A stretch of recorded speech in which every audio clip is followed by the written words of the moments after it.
Well,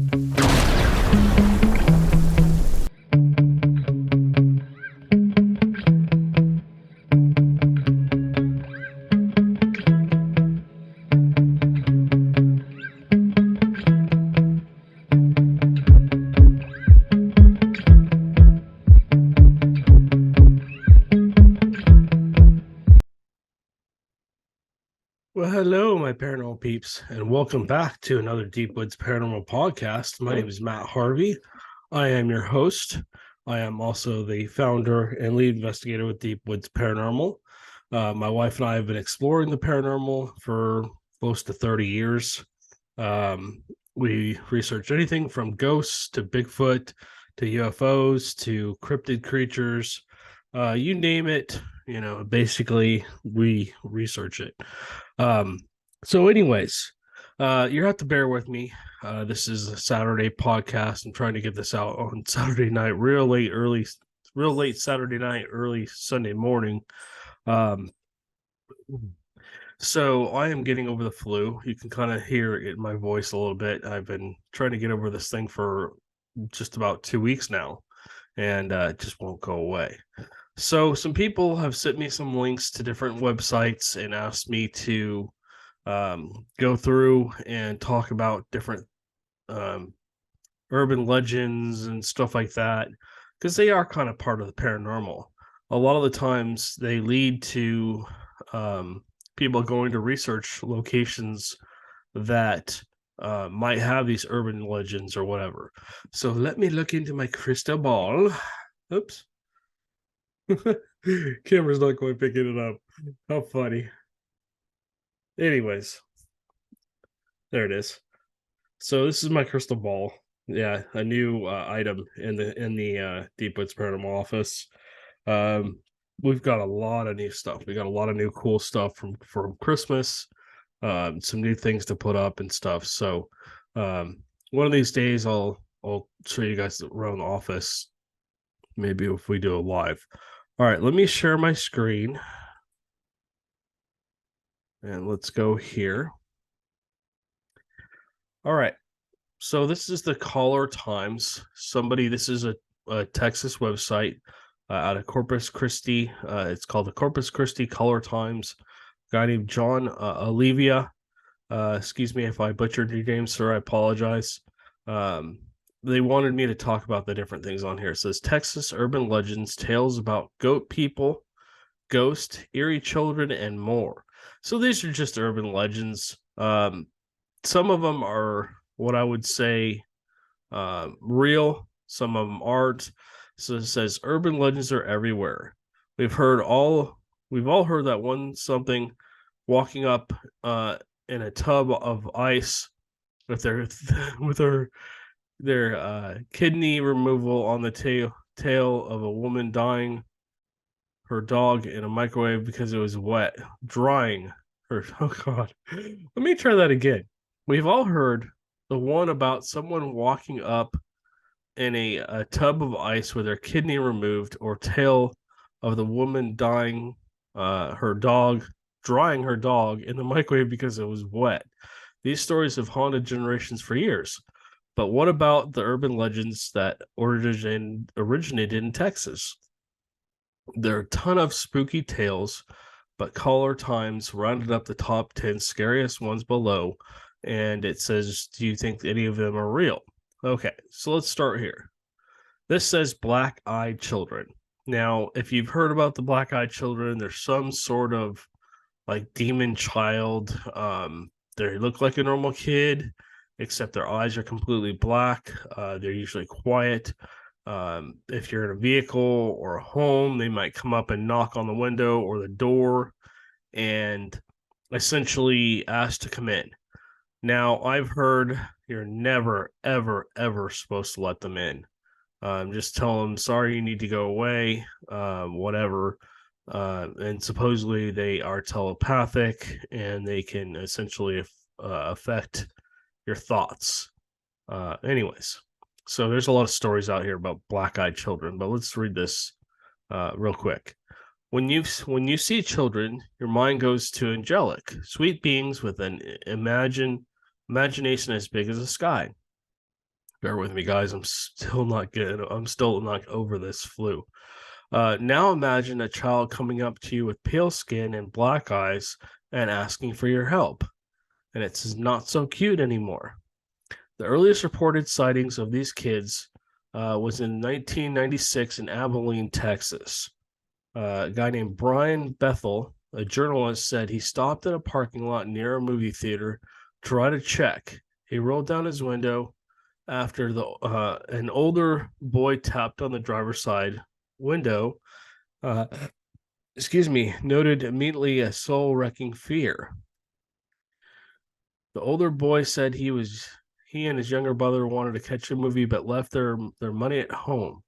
He asked Bethel for a ride. He realized they wouldn't make it for the last show of the film. He said he broke eye contact with the boy and realized his eyes were completely blacked out. The older boy became frustrated with Bethel and told him they couldn't go into the car until he said they could. After that, Bethel sped out of the parking lot in fear. So that's typical with these black-eyed kids. If you're watching this on our YouTube channel, you can kind of see a picture of what looks like a scary little girl with maybe a doll in her hands, and she's got just solid black eyes. To my knowledge, there aren't any pictures of these little kids. There could be, people don't always share evidence. We don't always share evidence, depending on the situation and what's going on and whatever else. Sometimes we get something that we don't want out there, either because it could do harm to others, or essentially it's a piece of evidence we don't want somebody else seeing and possibly messing with us. And yes, we have been watching the government kind of watch us when we're out and about doing paranormal research. Okay, so this is called Century Theater, and the Century Theater stands in downtown Corpus Christi. It actually opened its doors in 1942, and it's said to be haunted by the spirit of a woman who is murdered by her jealous lover. Oh boy. The woman worked as an usher and was stabbed by her partner as she left the women's restrooms on the upper floor near the mezzanine. Basically, it's just the upstairs. It's kind of like a gate or a fence. Just kind of keeps you from falling off the edge of the floor there, essentially. Her white uniform was stained with her blood. The urban legend goes if you've heard blah. The urban legend goes if you head to the seats at the top of the stairs and overlook them, it is likely you will encounter the woman's spirit. Stay on your guard, though, because she will not want you there and will do anything to force you to leave. People have claimed she's makes them cold, or will give you a good push. Now, theaters in general, and I've talked about theaters, I think, before, so I won't talk about this too much. But theaters in general, essentially, I clicked on something and I lost. I lost it. Hold on, let me go back. There we go. It doesn't like it when you close their ads. So theaters in general essentially seem to hold a lot of energy. Depending on what kind of theater it is, whether it's where they do plays or ballet, or maybe they do like a live movie or whatever back in the day. Essentially, theaters tend to hold an energy, even just movie theaters. Our local theater over here, and I can't talk about it because I don't want to get in trouble with the local community, but these theaters tend to hold spirit energy. They tend to, the people go in there, and let's just say it's a movie theater. You're constantly putting out energy, whether you know it or not, when you're reacting to a movie. whether it's a sad movie, a happy movie, a scary movie, whatever. You're putting out all kinds of emotions, and that energy kind of stays with the theater. And I believe that's possibly why a lot of these theaters are, especially the older ones. The one over here was built in, I think, 1902 or something like that. Maybe a little older than that. But anyways, these theaters, even new theaters, have some kind of activity sometimes. But people commit suicide in these theaters as well. I mean, I've been to several theaters where someone has hung themselves from the rafters, and these are older theaters. They're not, where they have plays and stuff. Yes, they do have movies and everything, but they have a back area where they have a stage and everything. When the screen is up, the big screen is up, essentially they can, they put on plays and stuff. So yeah, there's just a lot of emotions and stuff that are with theaters. Doesn't surprise me that there's energy trapped or left there, especially when somebody gets murdered. I mean, I can't even imagine. She probably didn't even know what hit her. Maybe she doesn't even know she's still alive. You're not still alive, excuse me. All right, let's move on. Dancing Devil.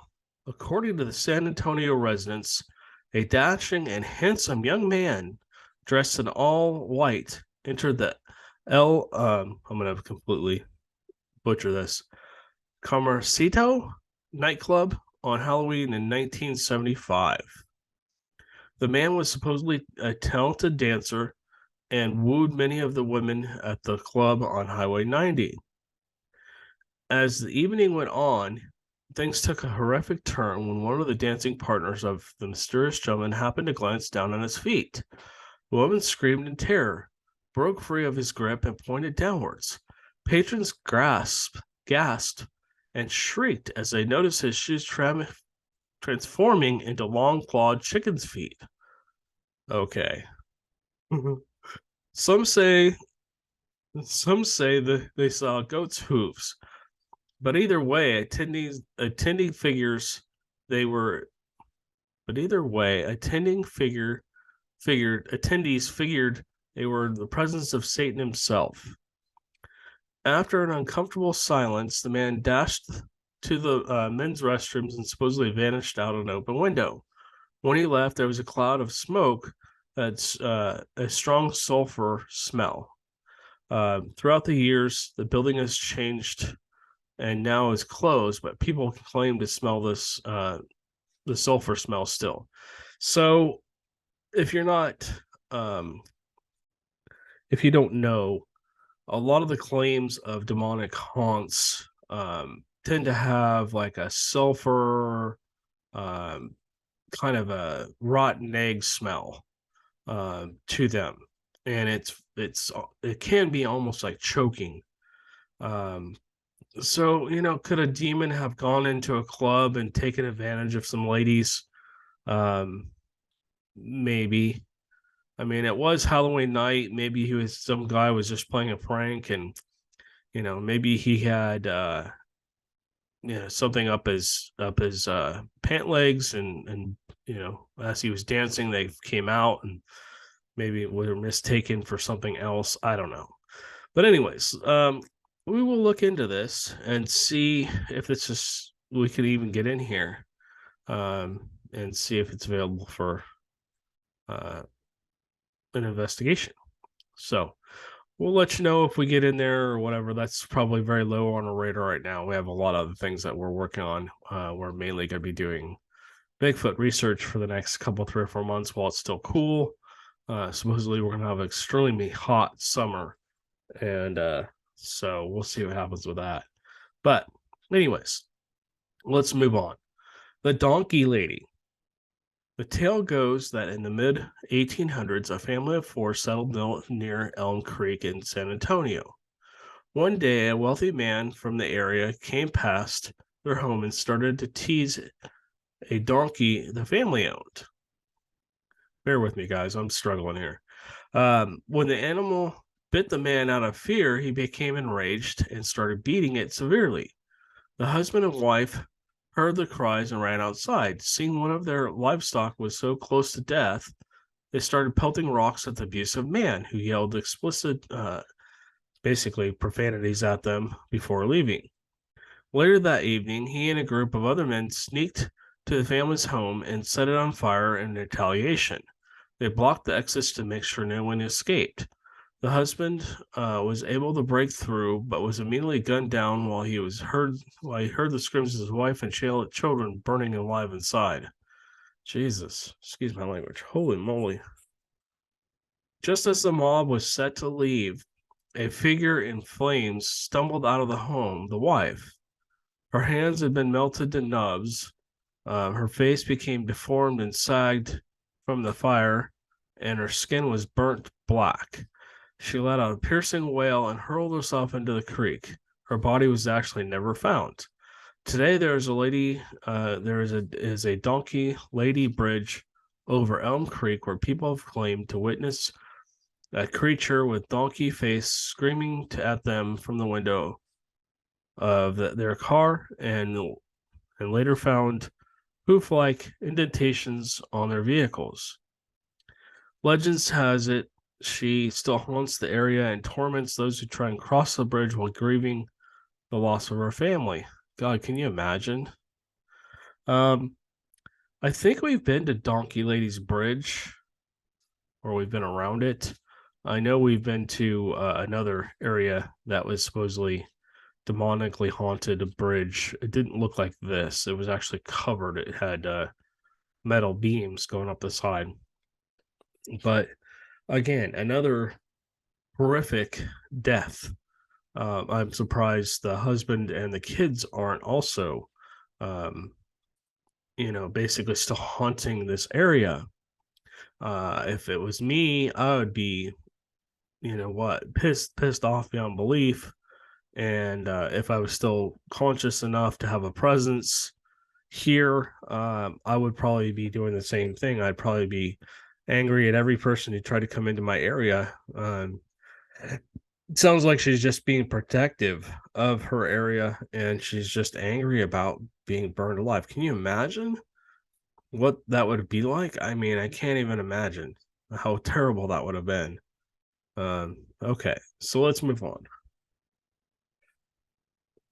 Fang Baby of Old Purcell Road.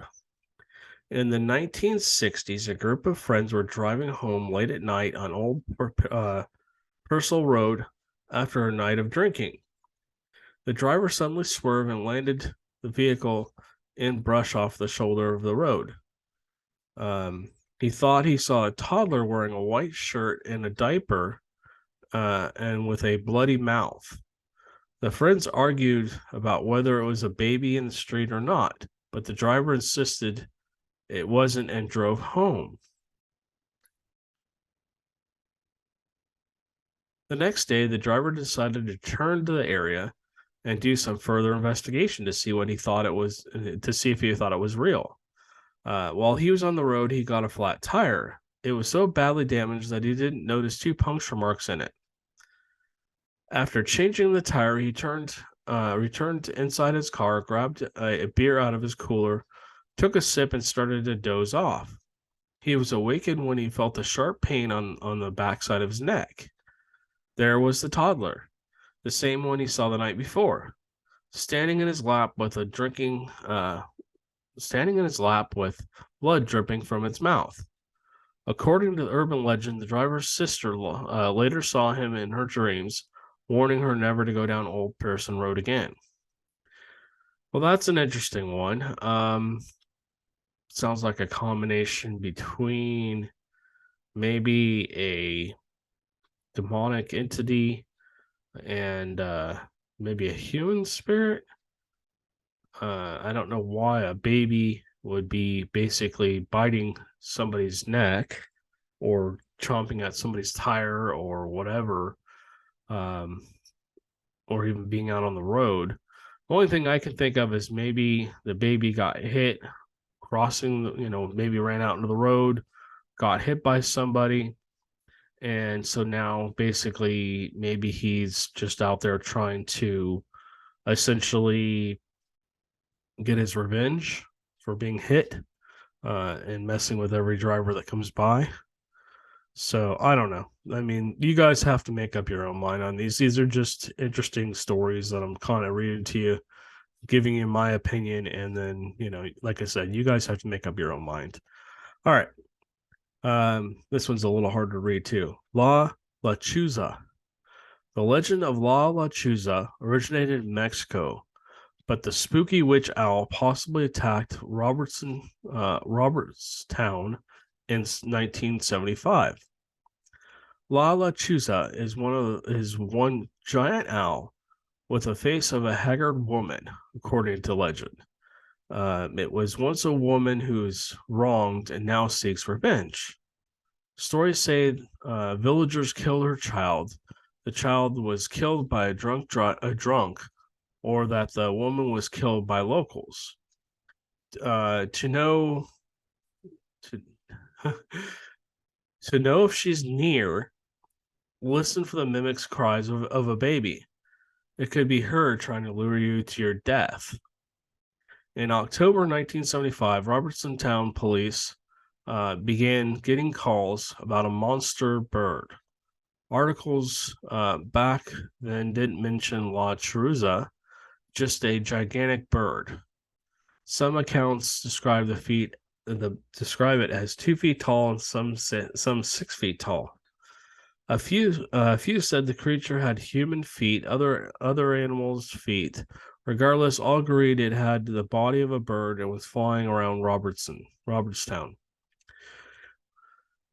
When a television station ran a segment on the rumors, the sightings stopped. A few occurrences popped up in a banquet and Alice. The following year, the residents in the Rio Grande Valley reported sightings as well. So, I don't know. Again, you guys have to use your own judgment on this one.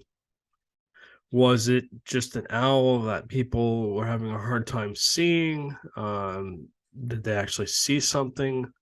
Was it a ghost? Who knows? Um, More than likely, um, it was probably just misidentification. But who knows? I mean, I've heard stories of pterodactyls. I've heard stories of, and take all this with a grain of salt. This is just stories I've heard.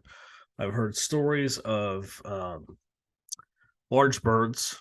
There's something called, I think, the thunderbird that looks like a giant condor, but bigger, maybe prehistoric in nature.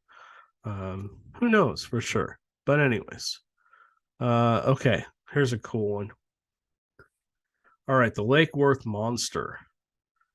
The Goatman legend didn't occur until 1969 when local citizens of Fort Worth reported that they saw a creature that looked half man, half goat with fur and scales. Newspapers in the area reported alleged sightings, including one where the monster landed on a man's car after jumping out of a tree, and another where it threw an automobile tire at a group of people. Alan Plaster was the first to photograph the alleged creature the same year. Newspapers published it, and locals headed to the lake at night to try and get a glimpse of the Lake Worth monster. Excuse me. Let's see. Local police investigated the claims, but found no evidence in the area.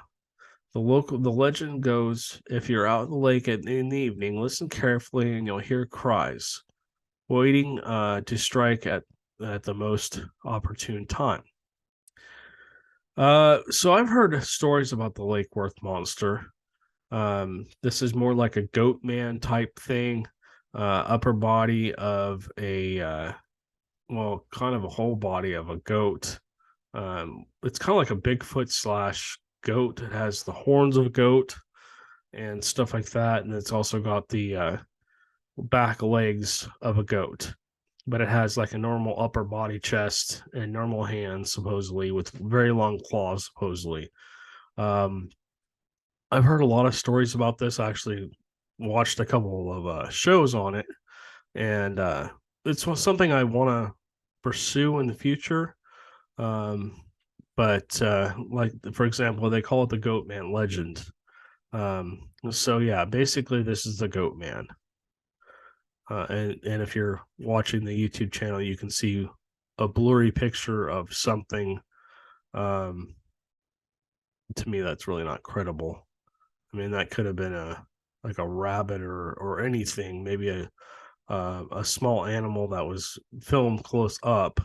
If you look at the guy's finger on this picture, it's like a quarter of the width of this. I mean, the height of this creature. And if you look at the grass is coming up about a quarter way up the back of it. So either it was just a really blurry picture or this is not the real picture. I've actually seen pictures of what Goatman look like, and they don't look anything like this. All right, so let's end with this one.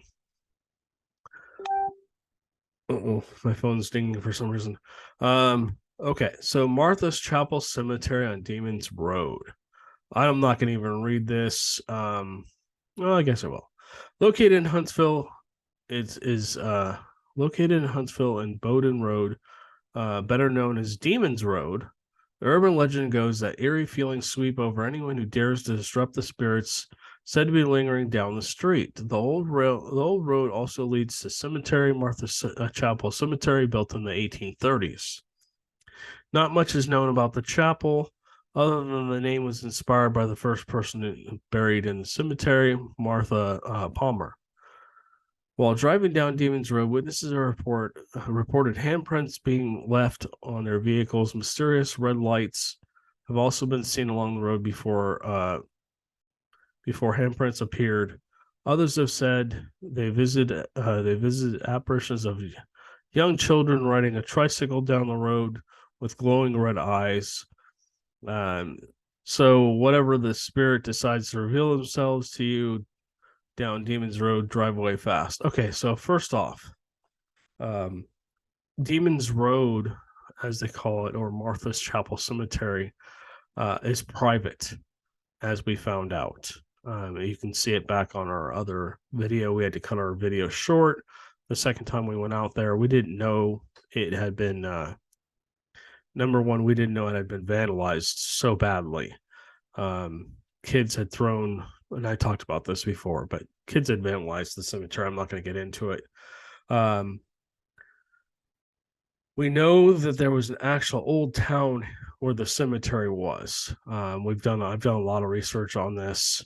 We know there used to be at least two chapels. One chapel was there originally, and then unfortunately it burned down. And then essentially the second chapel was erected, and I don't know if it flooded or what, but the town itself basically just basically decayed, I guess you could call it, and is no longer there. The only thing left is a cemetery. There are farms all around the cemetery, and yes, it is in the middle of the woods. It's also home to a Bigfoot-like creature. We've had encounters there. Something growled at us several times. Also, while we are there with some other people chit-chatting, the first time we went, we told the people, you got to clear yourself before you leave. If there's anything with me, you can't go home with me. You need to stay here. And their vehicle battery immediately, brand new car, died, just drained. We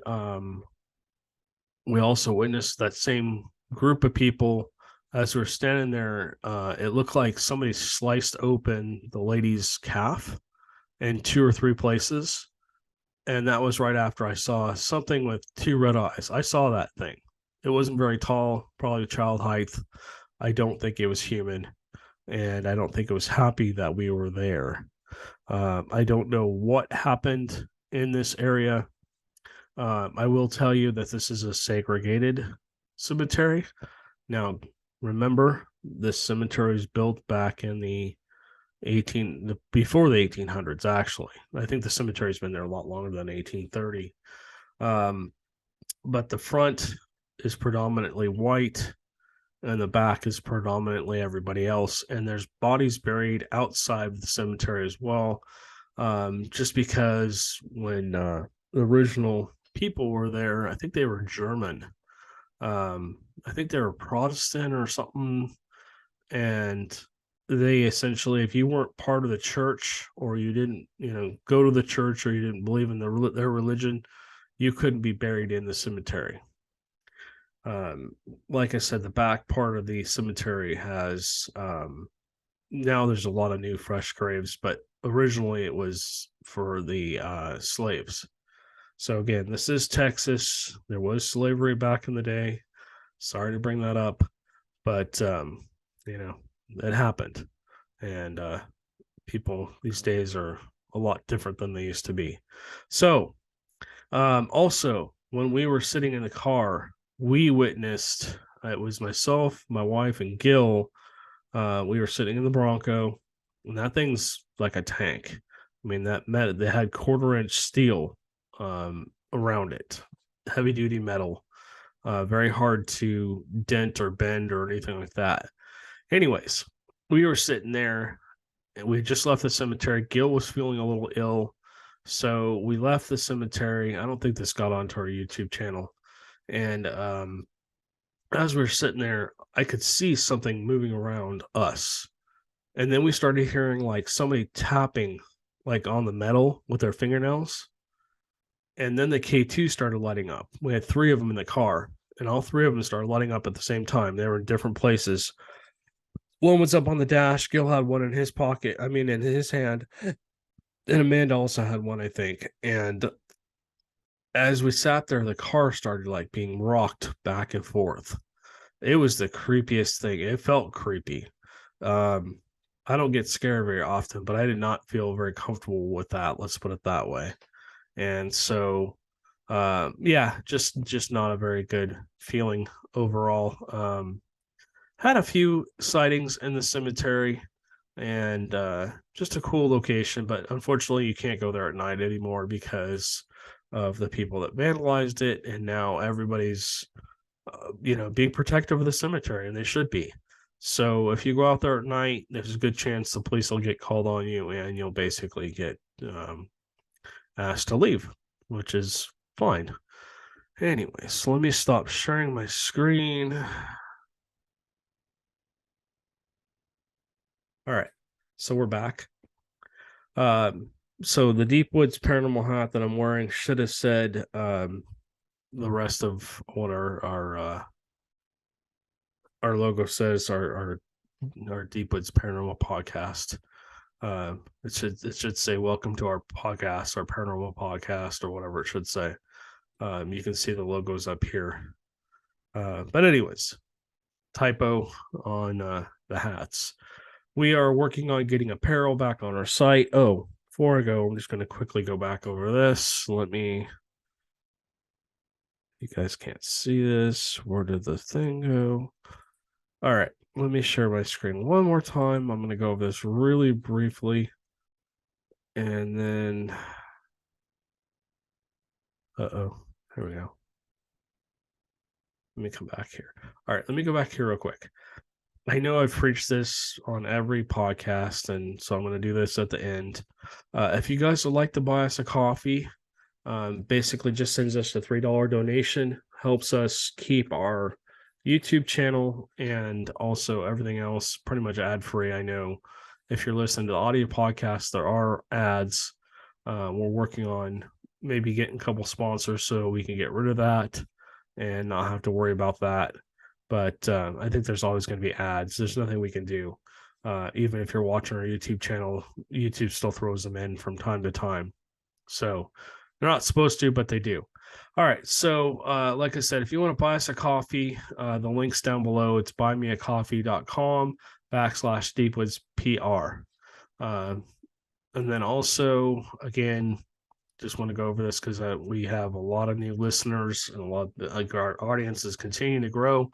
If you live here in Texas, Houston area, or the Bryan College Station area, or whatever, or down towards San Jacinto, we will be doing a ghost hunt at the San Jacinto jail down there, the historical jail. and the rest of the town. It'll be a couple hours. We're only asking for $20, and again, most of the proceeds are going to go to the back to the jail, because we wanted to make sure that they continue to be able to run the jail and stuff like that. And basically, it's just they're volunteers, so everything they get basically goes back into preserving the jail, making sure everything's up and stuff, and so people can go enjoy the jail. All right. So let me stop sharing my screen again. If you guys want to be a guest on our show, whether you had a Bigfoot sighting or a ghost sighting or UFO, whatever, feel free to reach out to us. Again, best way is to get a hold of me is my cell. You can go onto our website. You can send us a message through our website, deepwoodsparanormal.com. There's a page there. I think it's the second page on our website where you can send us a message. So you can do that. And I'm going to let you all go. You guys have a good one, and we will catch you on the next one.